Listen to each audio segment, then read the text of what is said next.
Hi అండి, hello అందరికీ welcome to our channel. ఇంకా వినాయక చవితి ఉత్సవాలు అయితే జరుగుతున్నాయి కదండి. నేనైతే ప్రసాదాలు ప్రిపేర్ చేశాను. మీ ఇంట్లో ఏం ప్రసాదాలు ప్రిపేర్ చేశారో కామెంట్ చేయండి. ఇవైతే ఎలా చేశాను అనేది నేను ఇప్పుడు మీకు చూపించేస్తాను. స్టవ్ ఆన్ చేసుకొని ఒక కడాయి అయితే పెట్టుకొని అందులో కొంచెం నెయ్యి అయితే వేసుకున్నానండి. నెయ్యి వేసుకొని ఒక కప్పు బెల్లం అయితే వేసుకున్నాను. బెల్లం వేసుకొని ఆ నెయ్యిలో బెల్లం కరిగేంత వరకు కరిగించుకోవాలి. చూడండి, బెల్లం మెల్ట్ అయిపోతుంది కదా. ఇలా మెల్ట్ అయిపోతున్నప్పుడు కొబ్బరి తురుము అనేది తీసుకుని మనం ఇందులో యాడ్ చేసుకోవాలండి. కొబ్బరి తురుము యాడ్ చేసుకొని ఒకసారి అయితే కలుపుకుంటున్నాను అన్నమాట. బాగా మొత్తం బెల్లము, కొబ్బరి తురుము, నెయ్యి అంతా కలిసేలాగా మంచిగా కలుపుకోవాలి. కొబ్బరి నంజు అంటారు కదండి, లస్కూర అట్లా చేసుకోవాలన్నమాట. చూసారా ఎంత బాగా మిక్స్ అయిపోయిందో. ఇది బాగా దగ్గరగా అయ్యేంత వరకు కూడా మంచిగా అయితే కలుపుకుంటాను.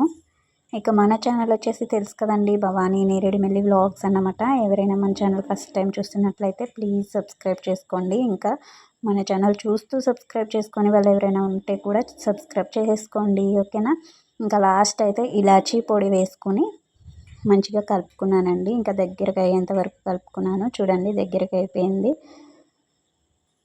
ఇక స్టవ్ ఆన్ చేసుకొని ఒక ప్లేట్లోకి అయితే ఇది సెపరేట్గా తీసేసుకోవాలి. ఇంకా నేను ఇదే కడాయిలో అయితే చేసేస్తున్నాను. మీరు ఫ్రెష్గా అయితే పెట్టుకోవచ్చు అన్నమాట.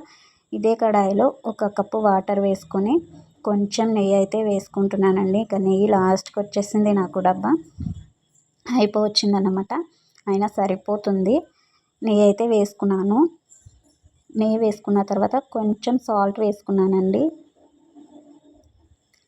తర్వాత బెల్లం, మనకి సరిపడినంత స్వీట్ ఎక్కువగా తినే వాళ్ళు అయితే ఎక్కువ వేసుకుంటారు, తక్కువగా తీసుకునే వాళ్ళు అయితే తక్కువ వేసుకోవచ్చండి. బెల్లం వేసుకొని ఒకసారి అయితే కలుపుకోవాలి. మొత్తం కరిగేంత వరకు కలుపుకొని ఈ ఎసరుని అయితే మరగనివ్వాలండి. ఓకే, మీరైతే ఏమేమి ప్రసాదాలు తయారు చేసుకున్నారో కామెంట్ చేయండి. నేనైతే 3 రోజులు 3 రకాలు చేశానన్నమాట.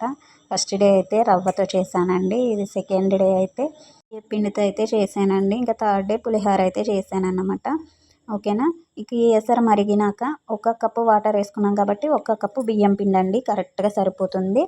మంచిగా ఉండలు లేకుండా అయితే బియ్యం పిండి వేసుకొని కలుపుకోవాలి. చూడండి, ఇలా అయితే మనకి ముద్దలాగా అయితే వచ్చేస్తుంది అన్నమాట.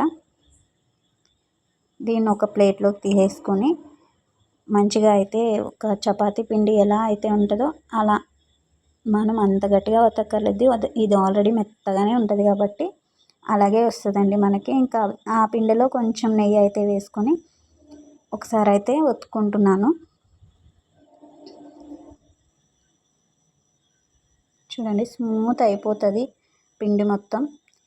ఇక్కడ ఏంటి అంటే మనకి ఇట్లా కాకుండా నాకు పంచదార అయితే ఇష్టం ఉండదండి. అందుకనేసి నేను బెల్లం అయితే వేస్ట్ చేసుకుంటున్నాను. కానీ పంచదార వేస్ట్ చేసుకుంటే ఈ పిండి అనేది వైట్గా ఉంటుంది అన్నమాట. లోపల మనం పెట్టుకునే కొబ్బరి తురుము ఉంది కదా, ఇందాక చేసుకుని పెట్టింది, అది ఎల్లో వస్తుంది, బాగుంటుంది చూడ్డానికి. కానీ నాకు షుగర్ అంత ఇష్టం ఉండదు, బెల్లంతో అయితేనే ఇష్టం అనమాట. అందుకు బెల్లంతో అయితే చేసుకుంటున్నాను. చూడండి, బెల్లం తాలికలు చేద్దామని బెల్లం తాలికలు కూడా చేశాను అన్నమాట. ఇది ఈ విధంగా అయితే ఒత్తుకున్నాను. 3 రకాలుగా అయితే చేసుకున్నానండి. ఇదే పిండిని చూపిస్తే చూడండి, ఆ 3 రకాల ఐటమ్స్ అయితే చేశాను. మళ్ళీ 4వ రకంగా ఇది బెల్లం తాలికలు అన్నమాట, ఓకేనా. ఇక ఇట్లా తీసుకుని రౌండ్ బాల్స్లో చేసుకొని ఒక అరిటాకు మీద ఇలా ఒత్తుకుంటే మంచిగా వచ్చేస్తుందండి. ఏమి అతుక్కుపోదు, బాగుంటుంది కదా. పిండి స్మూత్గా ఉంటుంది అన్నమాట. ఇప్పుడు మనం ముందు తయారు చేసి ప్రిపేర్ చేసి పెట్టుకున్నాం కదా కొబ్బరి తురుము, కొబ్బరి నంజు అంటారు, దాన్ని అయితే ఇక్కడ మధ్యలో పెట్టుకొని ఒక సైడ్కి ఒక ఇట్లా ఫోల్డ్ చేసుకోవాలండి. మనం గజ్జికాయ ఏ టైప్లో అయితే చేసుకుంటామో ఆ టైప్లో ఫోల్డ్ చేసుకోవాలన్నమాట. చూడండి, బాగుంది కదా. నాకైతే టేస్ట్ కూడా సూపర్ ఉన్నాయండి. ట్రై చేయండి ఒక్కసారి. మీరు ఇక్కడ పిండి కలుపుకునే టైంలో బెల్లంకి బదులు పంచదార తీసుకోవచ్చు అన్నమాట. వైట్గా వస్తాయి అన్నమాట కలర్. నాకు ఈ కలర్ వచ్చినాయి కదా బెల్లం తీసుకోవడం వల్ల. ఎల్లో కలర్ వచ్చినాయి. మీకు వైట్ కలర్ కావాలంటే షుగర్ తీసుకోవచ్చు అన్నమాట. నాకు షుగర్ అంత ఇష్టం ఉండదు, అసలు నచ్చదు. అందుకనేసి అయితే బెల్లం తీసుకొని చేస్తున్నాను. సూపర్ ఉందండి టేస్ట్ అయితే. ఖచ్చితంగా ట్రై చేయండి. ఇదొక రకం చేశాను. ఇక వినాయకుడికి ఇష్టమైన మోదకాలు లేకుండా ఎట్లా అండి, అందుకనేసి మోదకాలు కూడా చేశానన్నమాట. సేమ్ ఇట్లనే మధ్యలో పెట్టుకుని మోదకాల్లా తయారు చేసుకోవడమే. ఒకే పిండితో ఇన్ని ఐటమ్స్ చేసుకోవచ్చండి. చాలా బాగున్నాయి కదా. చిన్న చిన్న ఉండ్రాలు కూడా చేశాను అన్నమాట. ఇక బెల్లం తాలికలు చేశాను. మోదకాలు 2, గజ్జికాయలు 2, అలాగే ఉండ్రాళ్ళు, అలాగే కుడుముల్లాగా రౌండ్గా ఒక 2 అట్లా చేశానండి.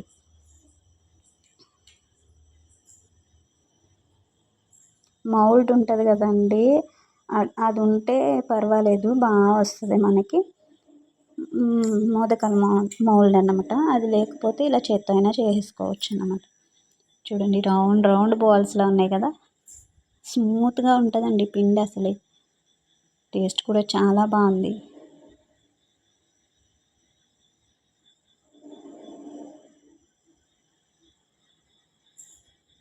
చూడండి ఇదొక రకం రౌండ్గా చేశాను అన్నమాట.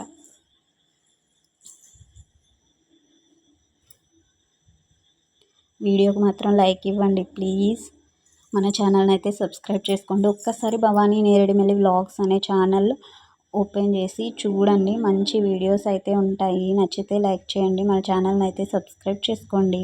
ఓకే, ఇక ఇవన్నీ రెడీ చేసి పెట్టుకున్నాక మనకి ఇడ్లీ పాత్ర ఉంటుంది కదండి, ఇడ్లీ పాత్రలో కొంచెం వాటర్ వేసుకొని ఇడ్లీ గిన్నె అయితే పెట్టుకొని మనం రెడీ చేసి పెట్టుకున్న ఐటమ్స్ అన్నీ కూడా ఇందులో పెట్టుకోవాలన్నమాట. నేను 2 గిన్నెలు తీసుకుంటున్నాను అన్నమాట. 2 గిన్నెలు అయితే సరిపోతాయి, ఎందుకంటే కొంచెం కొంచెమే చేస్తున్నా కదా. ముందైతే గజ్జికాయలు అనేవి పెడుతున్నాను కింద గిన్నెలో, మళ్ళీ తర్వాత పైన గిన్నె పెట్టుకొని దాంట్లో మోదకాలు, ఉండ్రాళ్ళు, కుడుములు అట్లా పెట్టుకున్నానండి. చూసారు కదా, చిన్న చిన్న ఉండ్రాలు.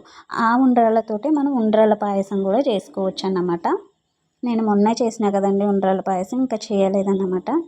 చూడండి, అది ఆవిరి మీద ఉడికిన తర్వాత మీకు చూపిస్తున్నాను.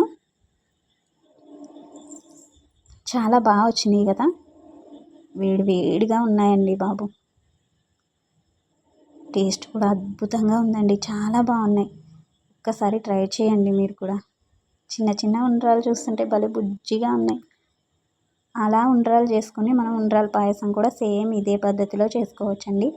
ఇక బెల్లం తాలికలు చేశాను, ఆల్రెడీ చేసి పెట్టాను కదా, మీకు ఈ వీడియో క్లిప్లో కనిపించింది కదా.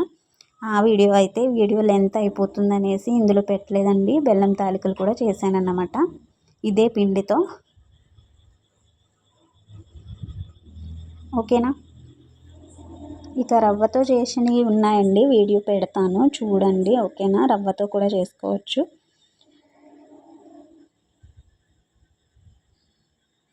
చూడండి లోపల ఎట్లా ఉందో.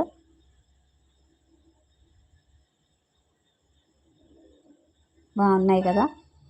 ఐ హోప్ మీకు కూడా నచ్చుతాయి అనుకుంటున్నాను. నచ్చితే మీరు కూడా ట్రై చేయండి. టేస్ట్ కూడా చాలా చాలా అద్భుతంగా ఉంది. వీడియో నచ్చితే లైక్ చేయండి, ఛానల్ని అయితే సబ్స్క్రైబ్ చేసుకోండి. Okay, thank you, bye.